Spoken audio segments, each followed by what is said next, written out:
Bhavatu Sahanau Bhunaktu Saha Viryam Karavavahai Tejasvinavadhitamastu ma Vishvavahai. Om Shanti Shanti Shanti. Om Bhadram Karne Vishnuyamadeva Bhadram Pashyimakshabhiryajatraha Sthirairangai Sushruvanam Sastanubihi Vyashema Devahitam Yadayuhu Swasti na Indro Vrtashravaha Swasti na Usha Vishvavedaha Swasti nastarsho arishamenihi Swasti no Brihaspati dadatu. Om Shanti Shanti Shanti.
So now we saw how this whole universe comes into being. So see, the whole methodology, it's moving in a way that different parts of the puzzles, as quote was talking about, different parts of the puzzles are highlighted, right? To make sure that you understand properly. So the vision consists of so many different things. So you first talk about all of these things and then you zoom in and you say, okay, now this I talked about, but it's not enough. Let's understand this a little bit more. This is how what you do is each part of the puzzle becomes more and more specific and deeper, and your ability to then connect it to everything else also becomes more and more. Okay? So this is how the teaching moves. So this is how the Upanishad kind of moves and makes you see different things, right? So in that moving, we first saw what the mind, which is part of the universe, how that works, and then we talked about four functions. Then it moved on to show us how did all these different forms come about, and not only your forms, but all the forms that exist in the universe, and what the methodology was used was what? 5 elements, right?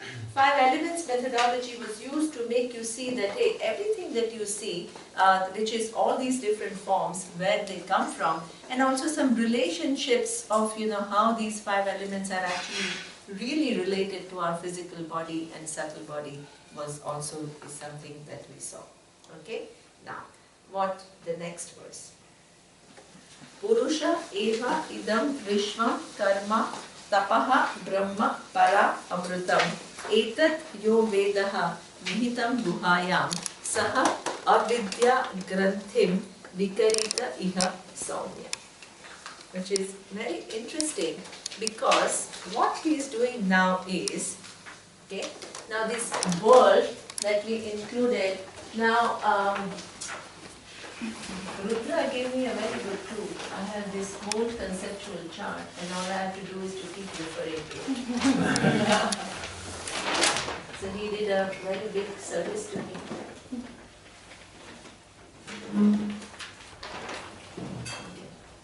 Yeah, here. Okay? This is the whole framework within which actually it is working, right? So now, first we zoomed in on what? First we zoomed in on mind and what all its functions. Then we zoomed in on objects, different physical and subtle objects, where did they come from, right? We gave more details and we said, okay, this is how it all happened. Now, one can, in this, to keep it a little bit simple, we had kept what, the universe, we had defined it as what? Time, space, objects and laws, right? This is how we had to simplify, we had or defined the universe as this. So now some additional information is given about this world, right? So what does this universe, what it means, right? So that means this world, it also consists of different, what it says, Vedic rituals, religious disciplines, right? And meditation, and also the Vedas, right, which give you the information of Karma Kanda. That is also, where does it belong? Right? So where it belongs, so that means you can say, but you know, these rituals, they don't fall within time, space, they don't fall within objects, they don't fall within laws. So the definition of world is what? That you as a person, now why are rituals important? Tell me. Because there's a connection. The ritual actually is connecting me, like the one who's doing the ritual, with the whole universe. Excellent. So therefore you can follow the Vedic rituals, or you can create your own rituals, but it's depending on the quality of your self-knowing. Right. Self-growth. Self-growth and self-knowing. Exactly. Right? So that means, so this is why, you know, in India, there is a very big fashion, and people say, oh, I'm not ritualistic, but I'm spiritual, right? I mean, people think that they are really praising themselves, right? But as Tobias says, rituals are not something good or bad. They are just meant for you to what? Connect. Connect. Exactly. If you want to connect to the universe, you have your own methods of connecting with the universe, or these are the very structured methods that are given to you to connect yourself with the universe, because that expansion is required. When you want to understand your true nature, when actually the whole thing is only one, and you are living like one little small object, you need to expand. And you need to find your connection. So rituals are one of the methods for you to discover that connection, right? So rituals also fall within, in fact they fall within different things, mechanisms which are available within this universe for you to become, exactly as Yuta said, to grow, so that ultimately you can get there, right? What I don't understand, it also belongs to the laws, no? So About the action laws, and response. so okay, do they belong to laws? Are the rituals actions or laws? Actions. Actions. So they are actually indications on how to perform actions to have a specific result. Excellent, right? So what Yuta is saying, there are laws, right? But you need to collapse the laws in your favor, like Gabby was talking about, to benefit yourself. So that means there is a law of what? That when you perform a good action, there will be a conducive result. But just that law will not give you a conducive result. What do you need to do? You need to act. And that action will then, the law will produce a result because you have acted, right? So ritual is not a law. Ritual is what? An action which is performed by me to get the laws to work for me. Is it like prayer then? Is it the prayer? So ritual is one of the ways, the Vedic ways of prayer. One of this is Vedic rituals.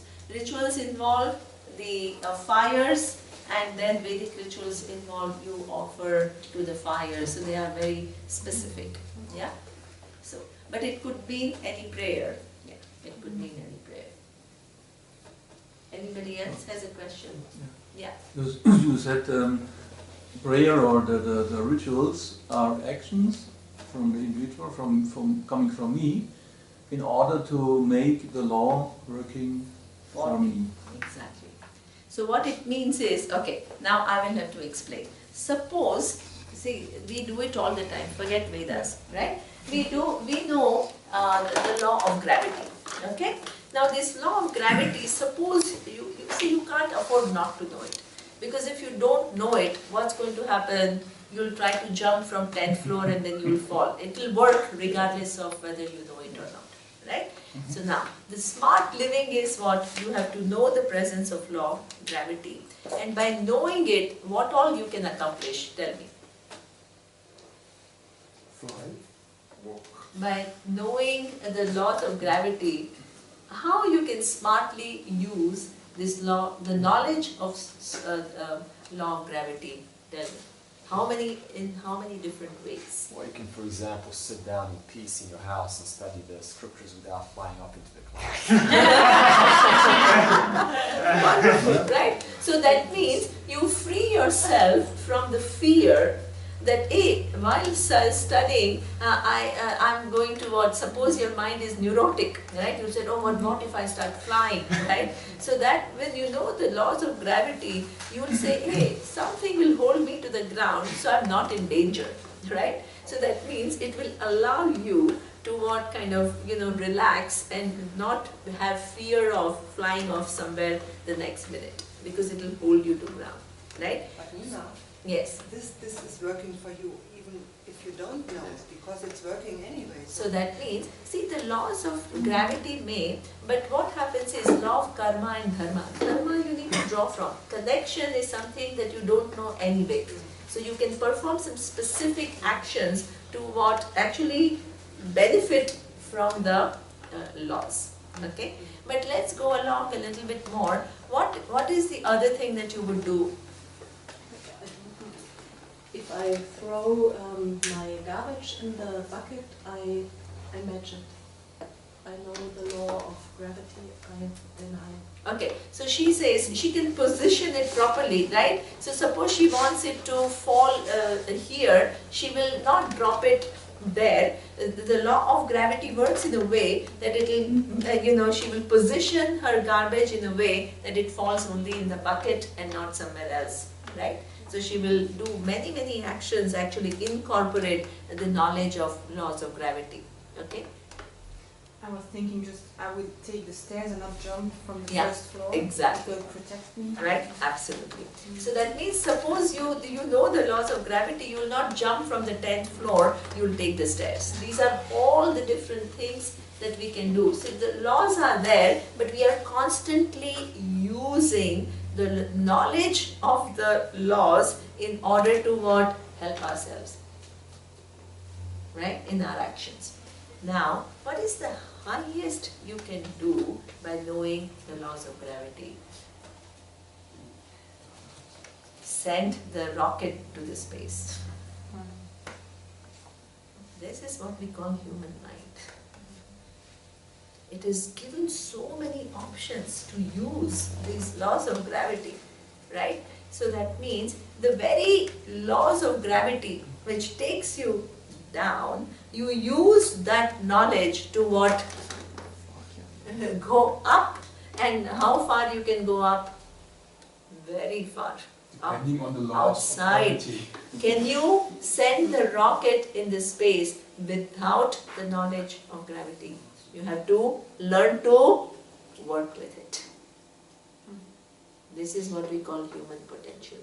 Working with laws of Ishvara is what we call smart living. Right? You can't afford to be ignorant. You can't, and you can't either, you can use it in a very basic way of throwing the garbage or not jumping, or you can use the range of possibilities are given. Suppose you come to know the laws of cause and effect, because what anything that you see in this universe, is it connected to the cause or not? Tell me. Find me one thing in this universe which is not connected to the cause. Nothing, right? So therefore, now what you have understood is there are laws of cause and effect. Now what is your job? To use them smartly for your own advantage. What, as I had just told you, the prayer, rituals, these are all, you're collapsing what the laws can do for your own advantage. That's what you're doing. Instead of denying that you have the need. Suppose even if you are interested in this knowledge, and even if you have studied this knowledge, I have to give you this example, it's an interesting example. After Surya's course was over, the teacher, not Swami Dayananda, there was another kind of acharya, the teacher of the course did a Vedic ritual, and you know what was the purpose of that Vedic ritual? Good students. Huh? Good students. Exactly. As Dara is saying that the purpose of that Vedic ritual is that every student who's now graduated and ready to be teacher is praying, let me be connected to good students. Good students. Good students. Smart living. Right? Because you're asking for certain grades. Who connects you to students? Okay, I come out of the course with big intention of teaching. Who will come to me? Somebody has to come to me. Right? So that's not entirely up to me. Right? I want to have million students, but they have to come to me. Right? Tobia has some ideas. Okay. So that means those students who have those ideas have to come to me. Right? So that means what? So that means you use the laws for your advantage. Don't pretend you don't have needs. Even after studying, you don't pretend you don't have any needs anymore. So that means you're here. Amba was asking, your body and mind is here. It's not just like hanging in the air. It has a certain purpose to serve. You have the freedom to use it well without any complexes. That is what we call freedom. So therefore, ask for things that you desire. You want to be a teacher, ask for good students. And he did that ritual. And now how many students you have, Surya? In university, 800 students he has. That's too much. Right? So that means there is some adrishta working, something. I mean, it's not that without that ritual it would not have happened. By doing that ritual, what, as I explained last time, you are looking at the cause and effect relationship, you are adding some more causes which increase what? The probability of your getting what you want. Perfect. There is nothing wrong with it. Draw from help from Ishvara when you need it. Don't be shy. Don't be in denial. So therefore, this is something which is beautiful. Learn to live with the laws of Ishvara rather than resisting the world.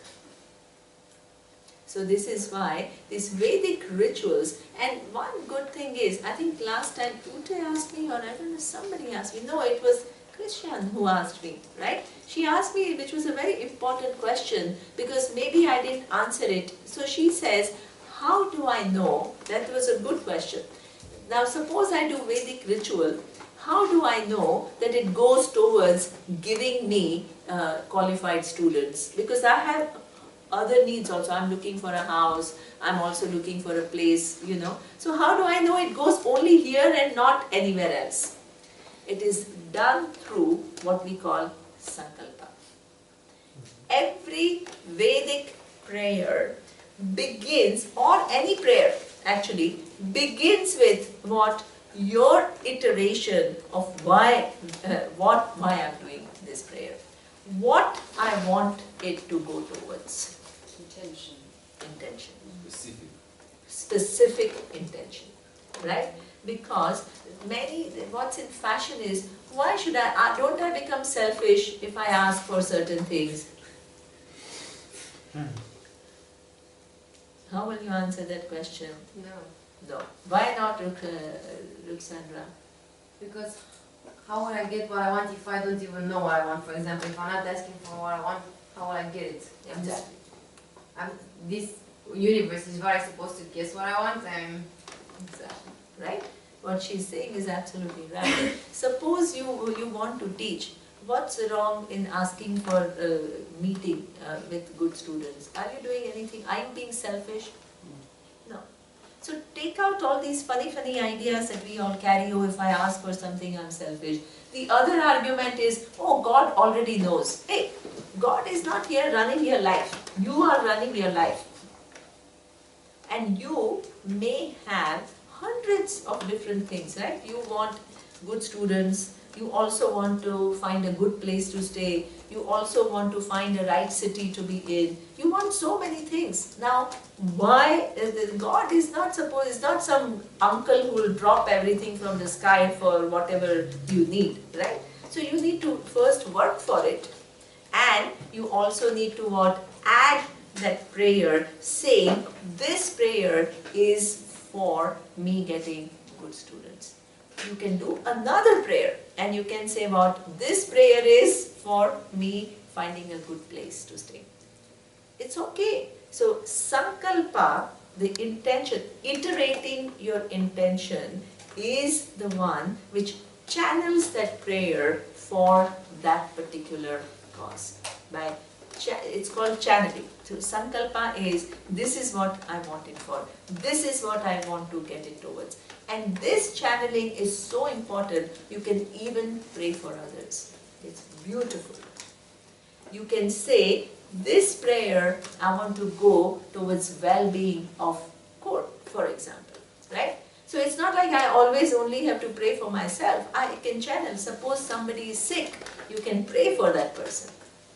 Don't just say, oh, God knows. Hey, God knows means what? God is in terms of possibilities.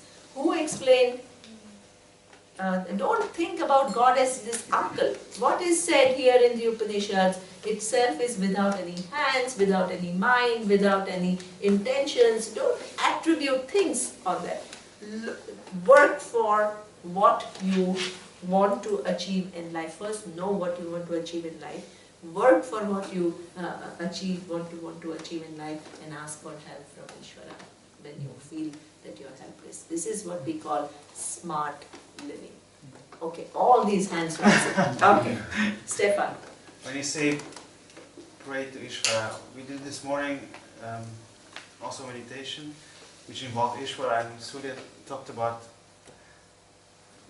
which is good to have an image, because the mind always says, okay, Ishvara, it encompasses so many things, but yes, the mind searches for a particular image. form. Mm-hmm. And okay. So, depending on the prayer, is it good to visualize? Yeah. So, in fact, this is a very good question. The Vedic prayers are actually visualization of different laws for different needs that I have. So suppose you find that you lack resources in life, right? Suppose you are struggling financially, which doesn't enable you to go for whatever you want to do, either for a vacation or for Vedanta retreat, anything, right? Or even just to be a teacher and you have to go to work, anything. If you have the need for resources, don't be in denial, right? Say, I need resources. That's smart, right? Now, what you then can do is not only channel your own prayer and say this prayer is meant for resources, but the laws, you can invoke specific laws, which in the deity of resources is who? Lakshmi. So you can not only channel your own prayers, you can even channel what?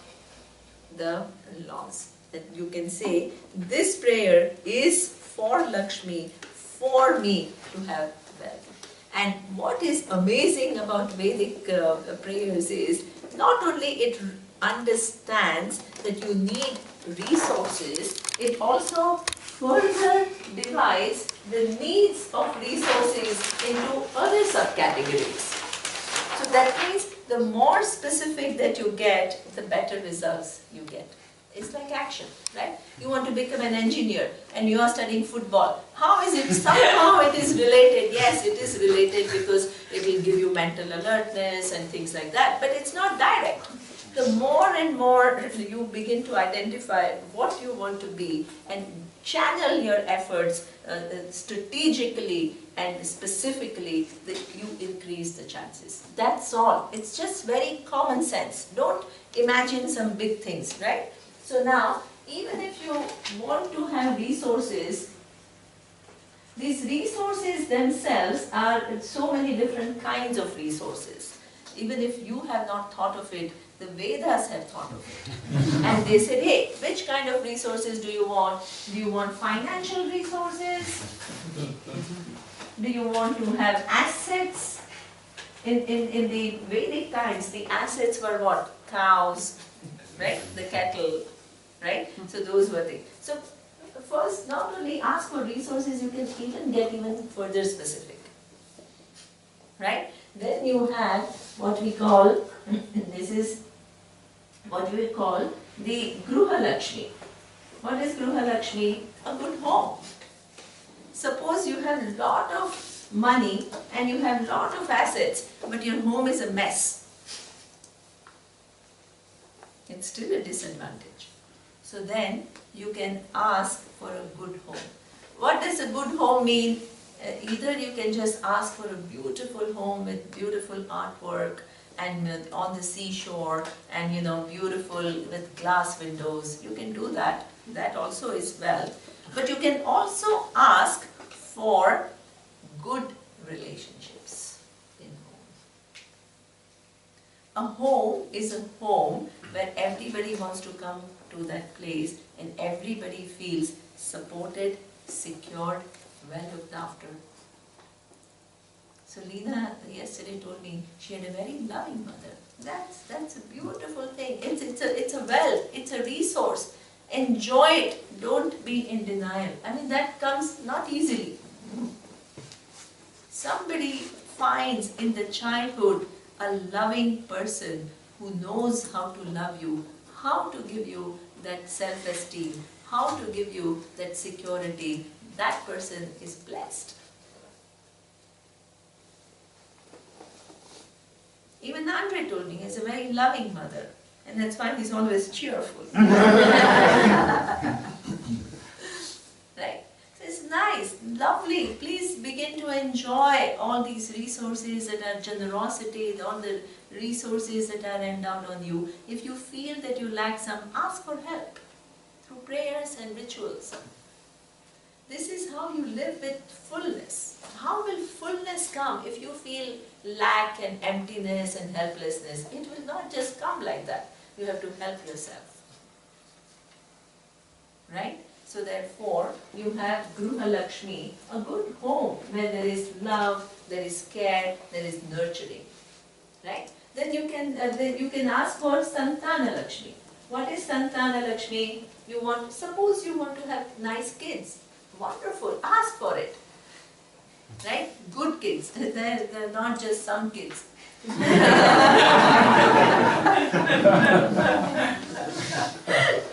So you can work for whatever you want and just also ask for help. Right? So this is how the Vedic rituals are what drawing from these laws, right? In this, Lakshmi is what? The laws which is deciding who gets what resources. Because not only we have come with different bodies and different minds, we have also come with what? Different resources in our hand, different mental capacity. Which is the law? Suppose you find yourself that, oh, I really want to study Vedanta, but this logic is a bore. I just want to feel good, consciousness. What is this tight logic and all I have to use? Suppose you find yourself short of that. You don't sit and blame yourself, oh, I can never know it. Oh, this is so tough for me. Ask for help from Goddess Saraswati. What's her name? No.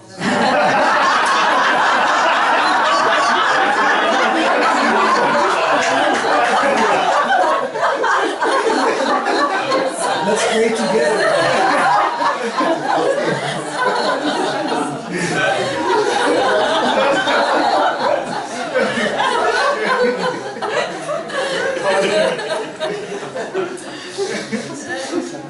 Direct line you would like to?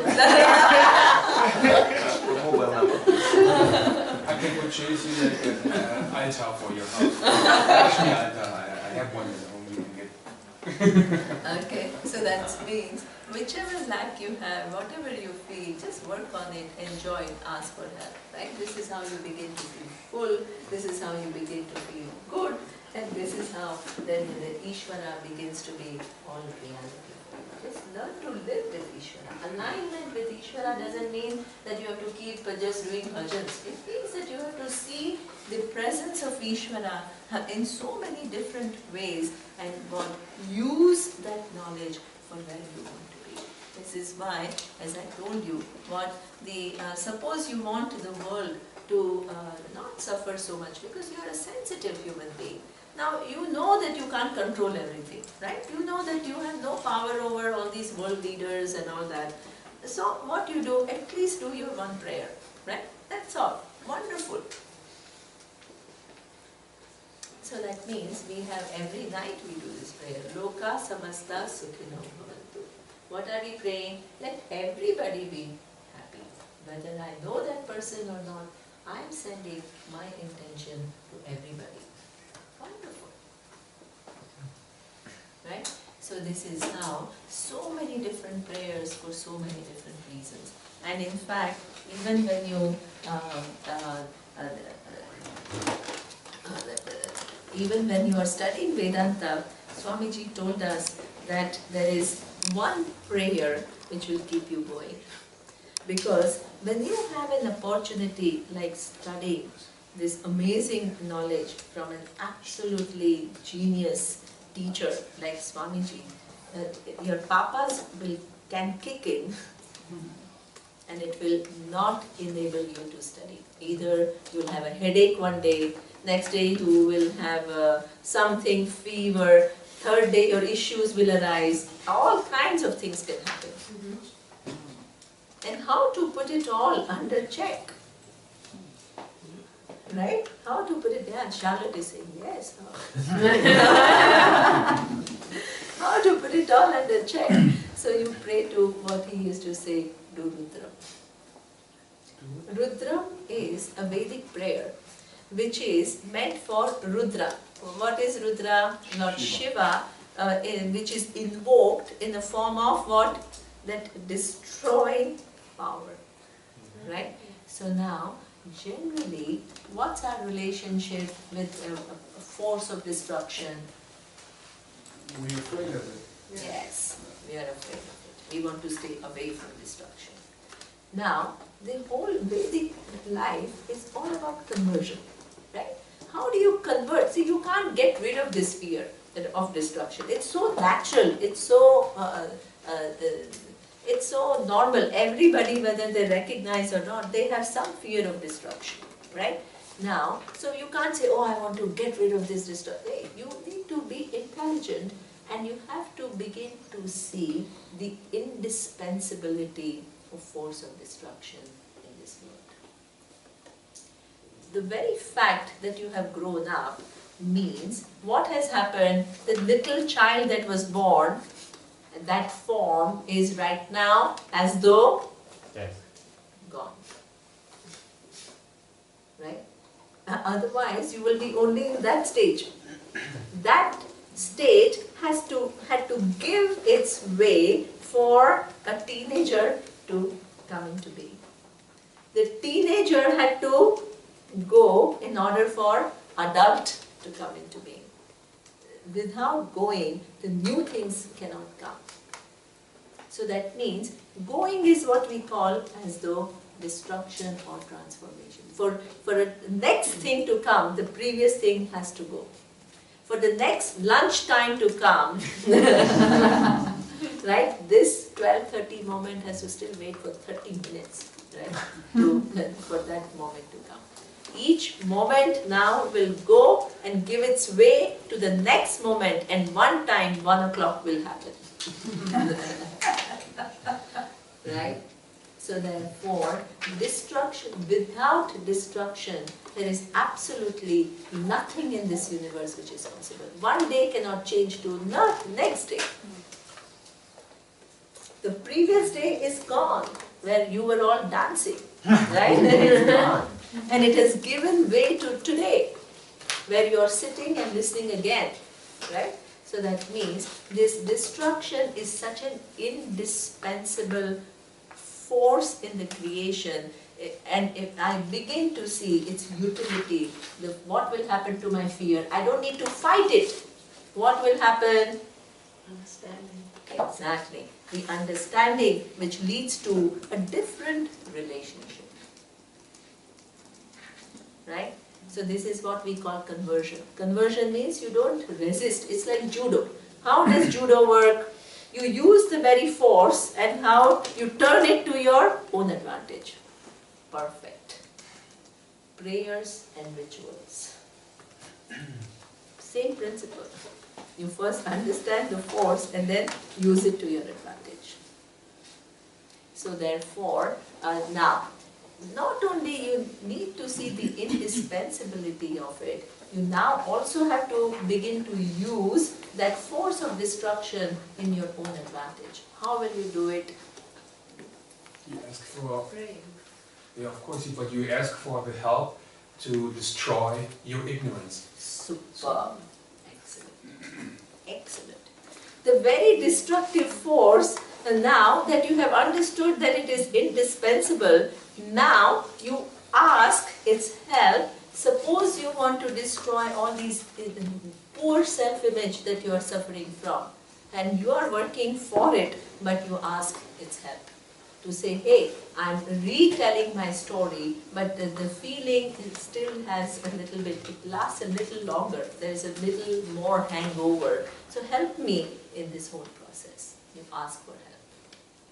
Everything that you don't want, you ask the force of Lord Rudra to say, hey, help me to destroy this. That's called smart living. Finally, as Tobia is saying, you can ask Lord Rudra to destroy your ignorance, because it's not entirely up to you as to when this veil will be lifted. So that means this is what we call conversion. Conversion of from fear to helping yourself all the way, which is like in the gravity, from starting point of, just either not doing it and falling down all the time, to what, sending the rocket to the to the space. Range of options that are available for you to help yourself. It's all given in this universe, right? So that's why we say that the Ishvara is all in form of possibilities. Don't make it a static sadist who is just giving you suffering. And people are put in situations where they are totally helpless. This is not true. Right? Because the laws are constantly at force. You have to, but the potential is given. Life is all about how well I use my free will to collapse the potentials. That is what we call smart living. And so well that I can get to my own truth.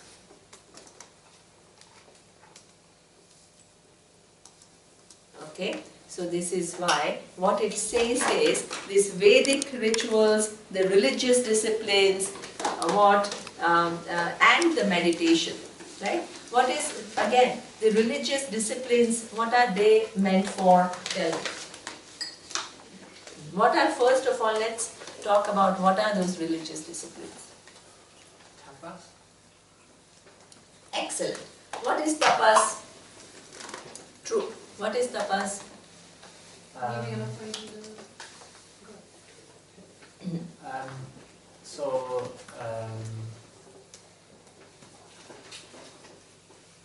So disciplines like we say getting up early and eating less.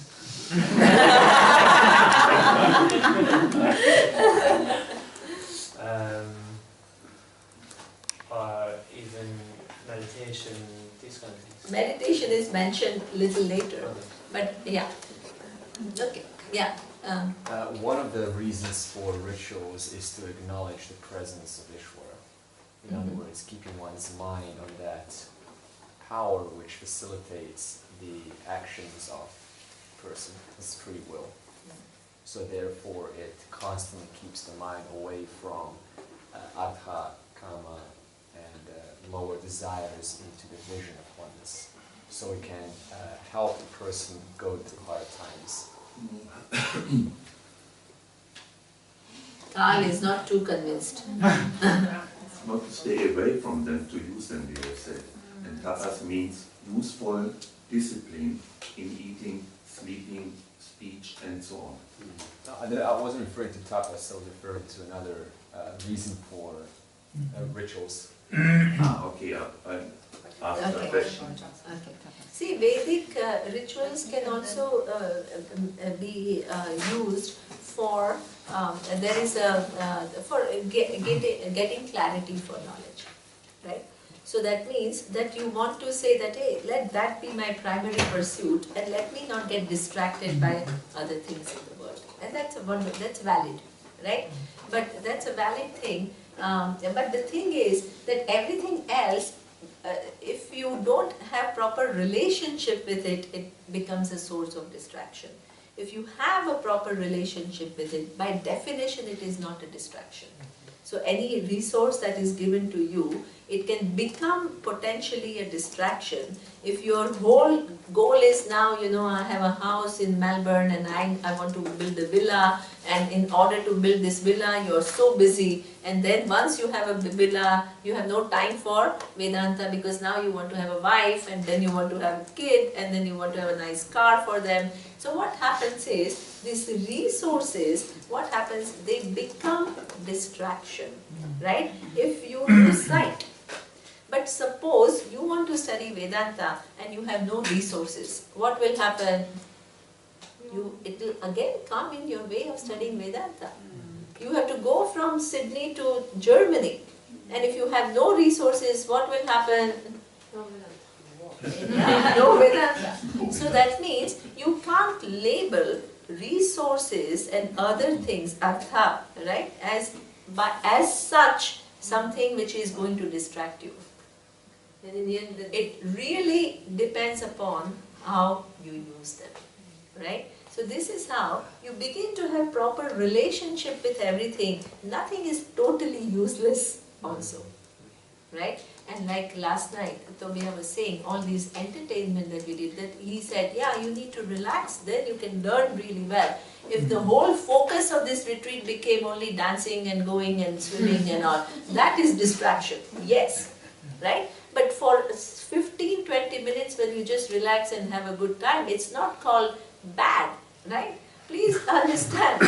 So otherwise, oh, I'm not spiritual. Hey, you don't become any less spiritual by just kind of, enjoying for 15 minutes. It doesn't matter, right? So this is what one has to keep in mind. You cannot use this artha and kama as only distractions, right? Artha and kama. Even kama, for example, the pleasures that you derive from sunset. Yesterday, I asked her where she went, and she told me that there is such a beautiful sunset on the lake, and she wanted to see that. That is your sensitivity to aesthetics, some beauty that is there in the creation. You are not in denial of that. That's beautiful. That's appreciating Ishvara. And it gives you some pleasure. Don't be in denial of pleasure. The minute you deny pleasures as something which is evil, what will happen is you will become this strict person who is always wanting to deny yourself pleasures. And you're not really kind to yourself. Right? So that means sometimes we went to Italy and we had some most beautiful pastas and pizzas and all, and we totally enjoyed it. We didn't sit and think, is this tamasic food? Or is this? Right?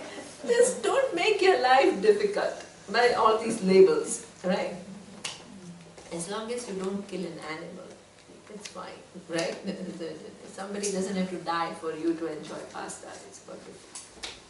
Right? But is it not, also because you need some different actions like Absolutely. pleasure to have the rajas to Rajas, please don't use. to have the energy if you're the whole time totally Yeah. just Sunday you don't have to, okay, not use these words, but it's a entity, so Okay. you need everything to be creative. You can't be creative without these energies.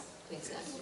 Right, so that means we all need sleep, we all need some, and all of you are running to the lake and taking a dip. It gives you pleasure.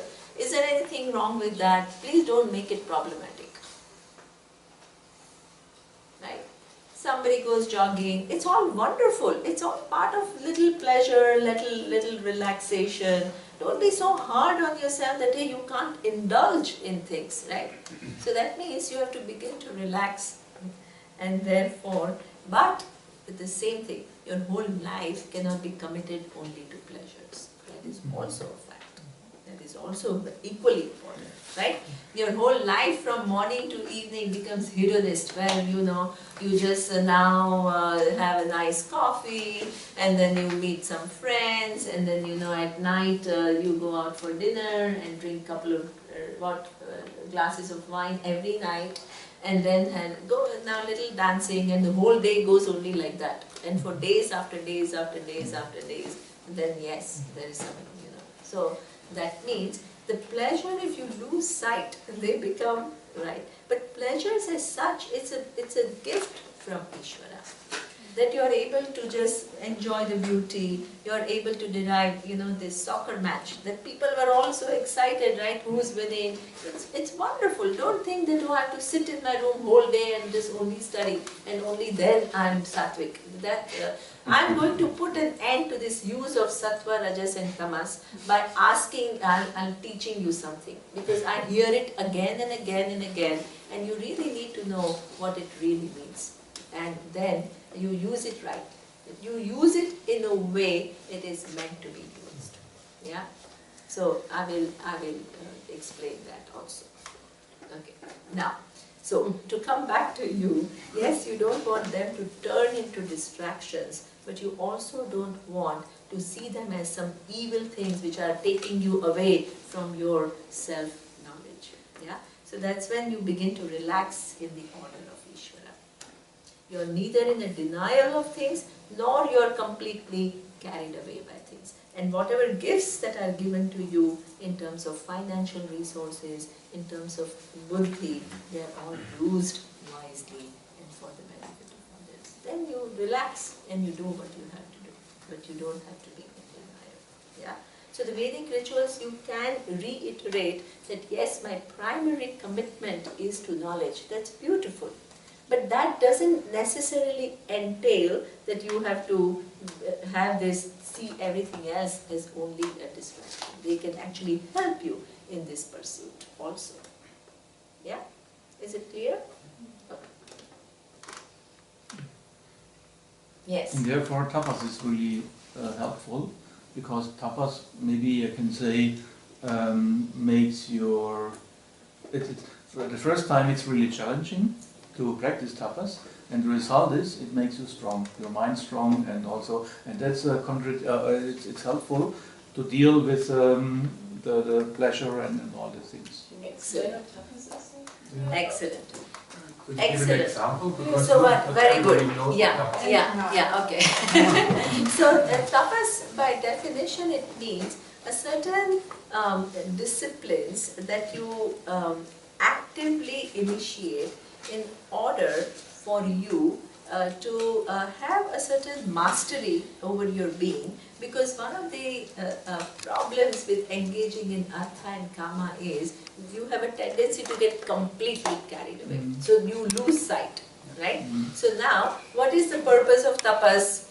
to keep you on track. To keep you on track, right? So that means, yes, I can do this, but not just my life becomes devoted. Very quickly it becomes devoted to that. So the discipline is to let it go and then also bring it back, so that it sometimes remains for self-knowledge or self-growth or something like that. So tapas is a way that we kind of gain self-mastery and not get totally carried away. So the first thing is what we call fasting. Fasting is what we call a certain tapas, because our whole tendency, the taste buds are activated, it gives pleasures in the brain. So that's why we have a tendency to overstuff ourselves, right? Because it is a source of pleasure. So now what you tell yourself is, okay, now this much is enough now, so that means it requires some will. Exactly. Certain will to what? Kind of say, okay, now this is enough. Now, this tapas with reference to annam, which is the food, what Lord Krishna, now let me use the word sattva, rajas and tamas in a way it is meant to be used. Now, tapas, does it sound sattvic, rajasic or tamasic to you, the way I explain? Sattvic, right? It sounds sattvic to you. Now, Lord Krishna says it can be any of the three. He's so clever, I tell you. What he says is, when you do this restraint on food, with gaining certain mastery, that you're not just completely indulging and then your digestive system is overloaded and then you are sleepy and then you sleep in Vedanta class. You have a certain thing that, okay, you want to be alert, you want to nourish yourself, and at the same time you want to retain your alertness and you choose right kind of foods. That is what we call sattvic tapas. Rajasic tapas. In India, there is a 9-day festival called Navratri. And in this 9-day festival, it is actually, what is the purpose? In the first 3 days, you invoke the grace of goddess Saraswati. The next 3 days of Lakshmi. And the last 3 days of Durga. So that means you want resources, you want what? Knowledge, and you also want certain power, right? So you invoke the grace and you also fast. Now, in India, when I ask some people, oh, they say, oh, I'm fasting for Navratri. Why? Because I want to lose some weight, right? So that means that very thing that you want to gain to become more refined person has become what is the use now? Just to lose some weight, it has become the same tapas of restraint in eating has become what? Rajasic. Do you understand? Okay. Now suppose you use the restraint of food to starve yourself and begin to have eating disorders. What is it called? Tamasic. Tamasic. So please, by looking at somebody, right, in the fasting, you don't know which of the three it belongs to. Do you understand that? Because you don't know what is going on in the mind of the person when the person is, suppose, saying, I'm fasting. Can you label this person as sattvic, rajasic or tamasic? Why? Because what decides whether it is sattvic, rajasic and tamasic is what? The whole intention. And can you read somebody's intention? No. It's a personal... It's your personal, exactly. It's your personal framework. It's a personal framework that is given to you to make you see, hey, whatever you do, what are your motivations? Because you only know your own motivations. You don't know anybody else's motivations.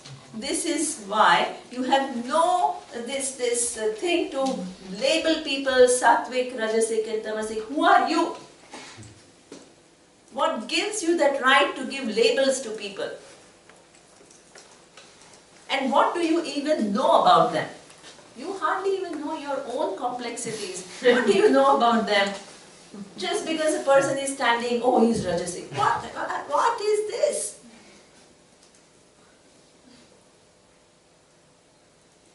Right? So that means, and I'm sitting, so therefore I'm sattvic. Come on. And that means everybody else who's sitting is highly sattvic. Is it true? No. Think about it. Think about what you're talking about.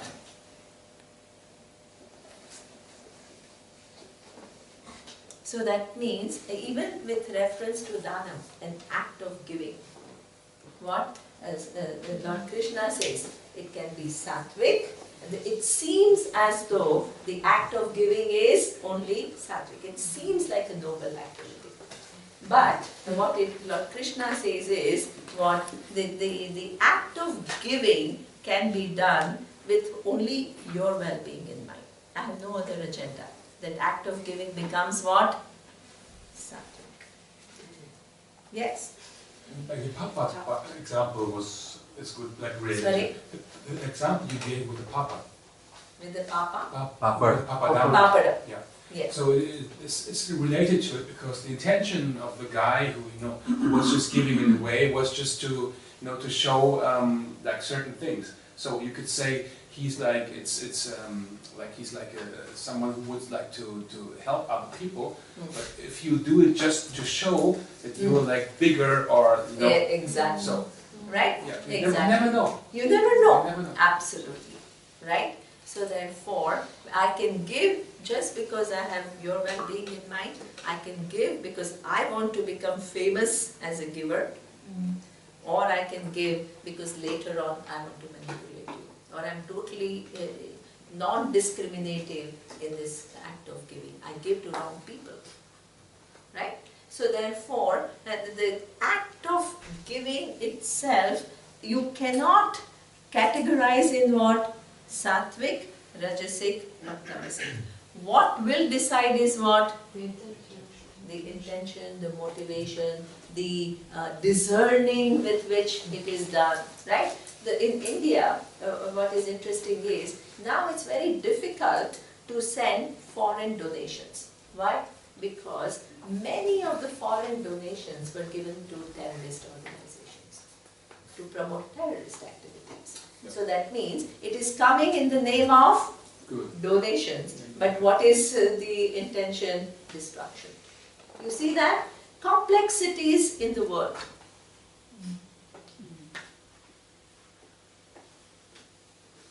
Therefore, and who knows the intention? Tell me. By just looking at you transferring money, do I know what intention you have?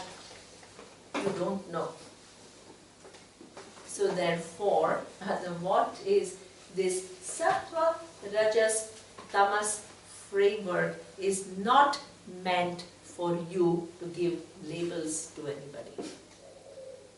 You continue, see, when you do that, you continue to be judgmental, highly judgmental. But you have just given some other Sanskrit name, so it sounds spiritual.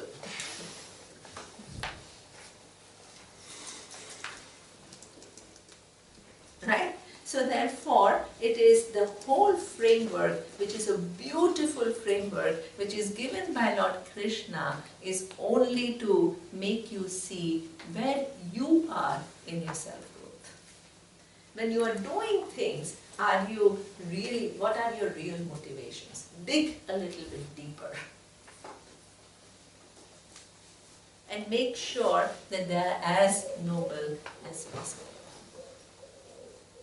So labeling, like evaluating your own intentions is an act of self-inquiry, you can say, to So it's an aid to self-growth, right? Because suppose I say I want to grow in order to know myself, the next question is, how do I grow?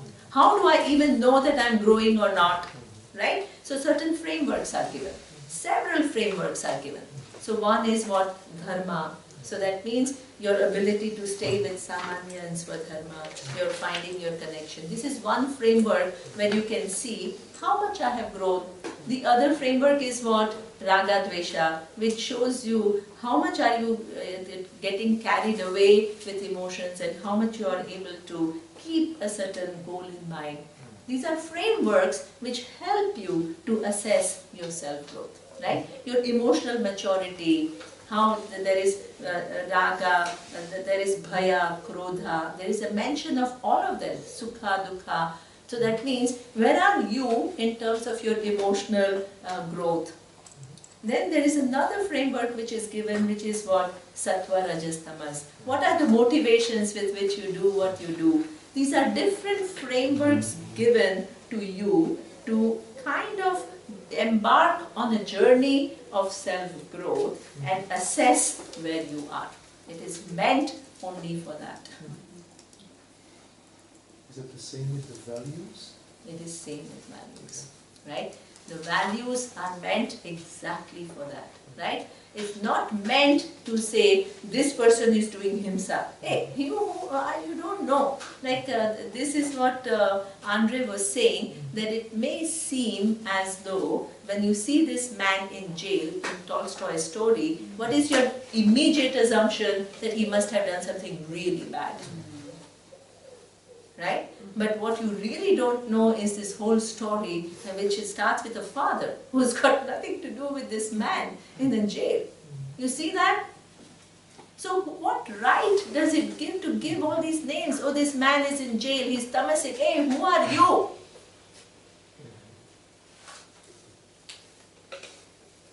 And that's because like the world is in a constant state of Flux. flux. Exactly. You cannot never say this is that. And Exactly. This is that. Absolutely. Right? Even you yourself, one day you can be highly generous and next day you can be a little mean. Right? I mean, how are you going to label yourself? Even your self-labeling, I tell you, I'm tamasic. Hey, I'm going to sleep, so now I'm in tamasic mode. What? I mean, just say, I'm tired and I'm going to sleep.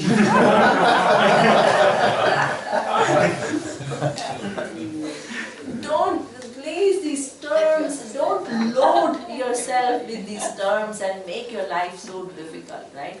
Now, because now you have to say, oh my God, Gita has told me that I have to be predominantly in sattvic mode and now I'm in tamasic mode.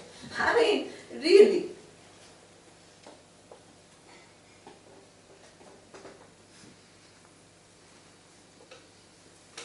But I mean, on the other hand, still does make sense to maximize sattvic motivation. Absolutely. For example, like sleep. You could be sattvic sleeping when you sleep appropriately. Absolutely. Or tamasic when you sleep all day or something. Absolutely. Right? So exactly. So that means it is you. Just by looking at somebody who's sleeping, you have no right to judge this person is now in tamas. Hey, what? It's not, these are gunas. These are not some states. Don't make it into some states.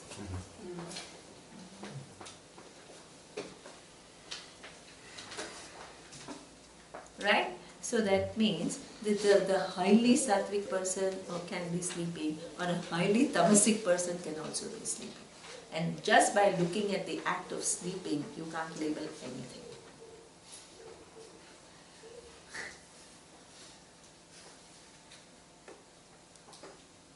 These are some basic subtleties that your brain has to enjoy. Otherwise, this big goal is way too far, way too far. You can say in general, it's all about not to see the world in white and black. Absolutely. There's so many colors in complexities, between. exactly. And it is all these are guide for you, for your journey of self-growth. These are all, because otherwise you will ask yourself, how do I grow? Now Lord Krishna is saying, I can't get this knowledge until I grow. So how do I grow? You're clueless. So these are some ways, frameworks that are given to you to initiate your self-growth.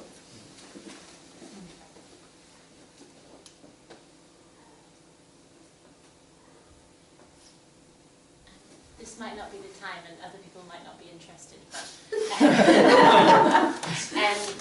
so from studying Ayurveda, we talk about the gunas in a different way. So not just about the motivation for action, but also the universal principles, yes, which is part of the creation.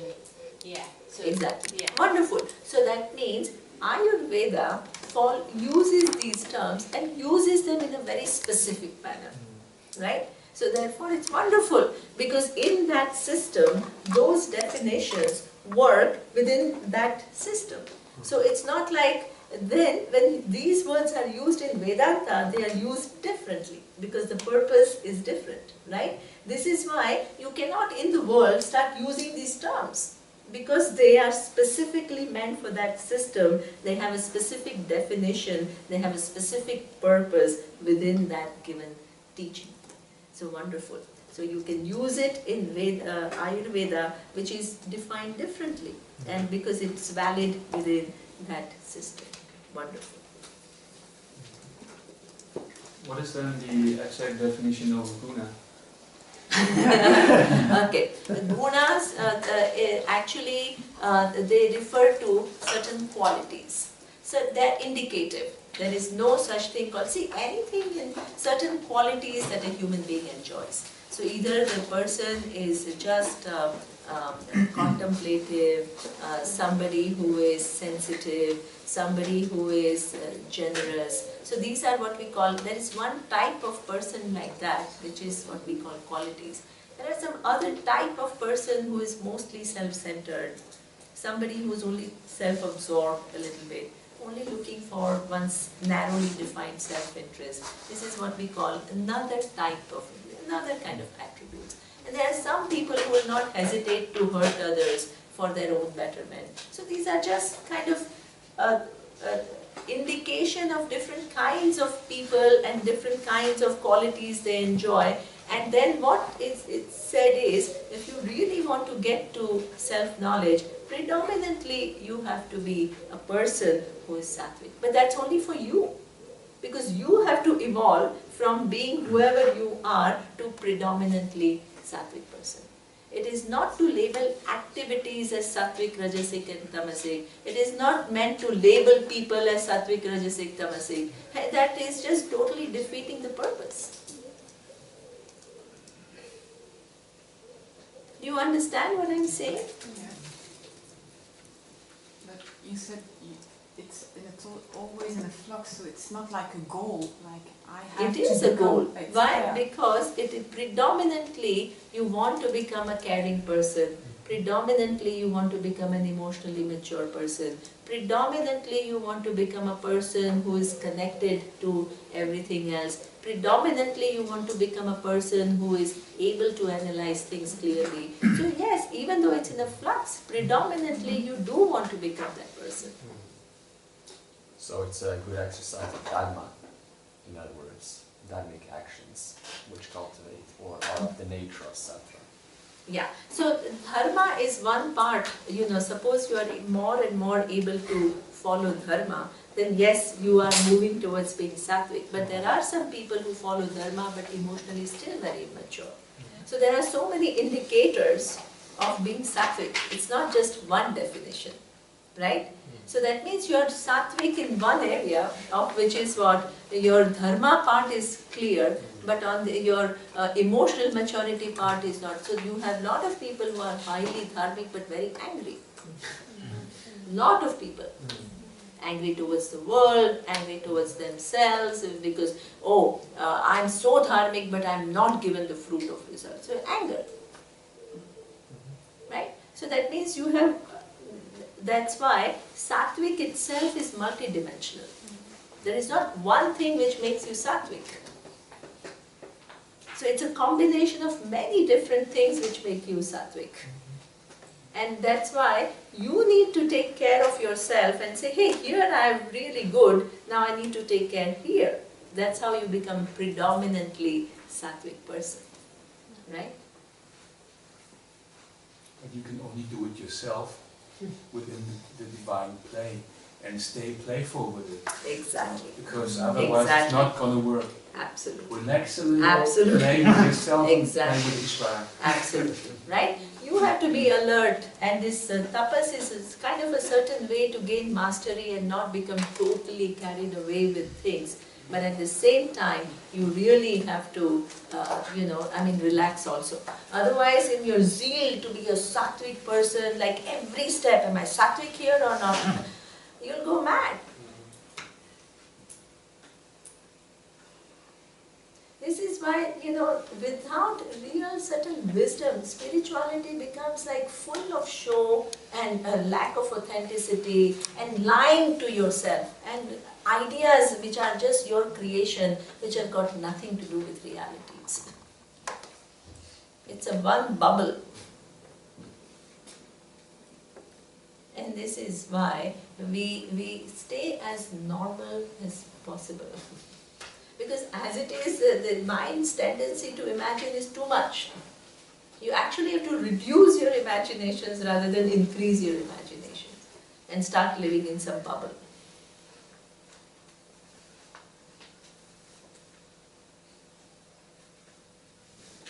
Just a healthy, normal, connected person is a wonderful person. I tell you, it's just a pleasure to meet such person. Going back to praying and rituals and yes, the rituals. Saraswati, come. and wanting a certain result. When you don't get the result, that's important because maybe I want to get something and do that time. Yeah. So see, therefore, sometimes there can be a time lag between action and result. So it's very interesting in Bhagavad Gita, an example is given. The example is given is that suppose the sun is covered totally by the clouds. How long does it take for the clouds to be cleared so that you can see the sun? You don't know, but one wind can come and it can clear immediately and you can see the sun. There is not much time, it's possible. Suppose you want to, there is a dust on the mirror and you want to see yourself and you are not able to see yourself, so what do you need? You need some effort, right, on your own. It's just not like some wind comes and clears. You need somewhat to clear this mirror before you can see your image. Suppose the fetus is covered in your womb and you want to see it immediately. You have to wait for 9 months, whether you like it or not. Same thing with reference to what? Anything that you want to be the cleverest person, you want to be the most saintly person, you want to be the most emotionally mature person, and you want to be the person with this perfect self-image with no unconscious and just all ready for knowledge, and knowledge will come and whoosh!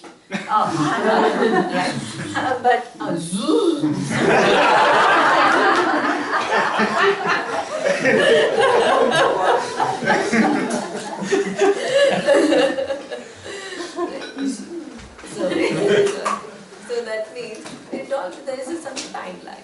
There is some time lag, but that doesn't matter. Wonderful, at least you know this is where I want to get to, right? Make your own efforts, do prayers. This is all actually meant for you to get to where you have to be. And the good news is finally you are already free. That is also the truth.